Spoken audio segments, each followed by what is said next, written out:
So I kept some hair, and then it kind of went, slowly went away through the cycles. And then my eyelashes and my eyebrows went, and that was so hard. That changed everything. I didn't look like myself anymore. And I remember I would get up in the middle of the night and I would go to the bathroom because of all the fluids. So I would go to the bathroom and I would catch myself every time. I would catch myself in the mirror and I was startled every time. Like you would think day after day after day. And there would be, because I was half asleep, right? I wasn't remembering. And even when I would go in there and remember, like during the daytime, I still would look at myself and just feel this overwhelm of, that's not you.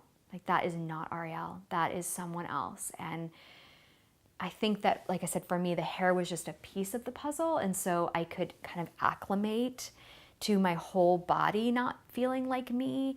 My skin didn't feel like me. Like everything, every part of me felt foreign. And I think if my hair had been the same, that might have been an even more bizarre experience. But somehow the whole thing didn't match. And I would joke that I looked cancery. I use that term, like, oh, I look so cancery, or, can't you tell when I'm out in public? Or someone would come see me and say, don't I look cancery? Like I would try to, kind of lighten the mood. I don't know. But it was a match. Like I looked like I felt. And so for me, I just had to let go of the vanity because there was nothing about me that felt good.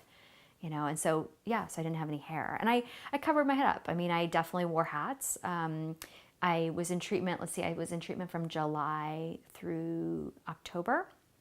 Yeah, the end of June. Yeah, July through October. And but in San Francisco where it's not warm in the summer.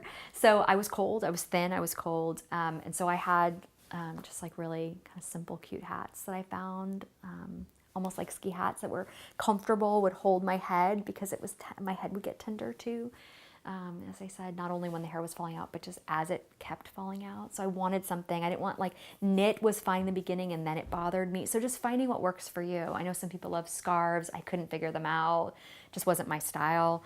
Yeah, and it was so amazing when my hair started growing back, and I never had super, super short hair. I'd never buzzed my hair or anything, but I thought I looked pretty cute when I had really short hair. And I was sort of like, all of a sudden I felt this new, it wasn't sexy necessarily, but this new confidence maybe, like, I actually look okay.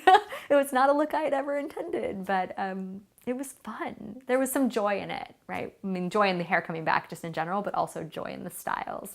And then, of course, the awkward of how is this going to grow out and what do I do with it? And, there's the growing pains, but I've had my first haircut. This is grown out first haircut. I let it grow. I got the amazing, curly, weird look that just did not have a style, and finally chopped it, and so happy. I think that was actually the biggest shift for me, away from feeling like I looked still like I had had cancer, even though I'm sure people couldn't tell. But to me, getting a haircut, getting a style meant I was just Arielle. I wasn't cancer Arielle.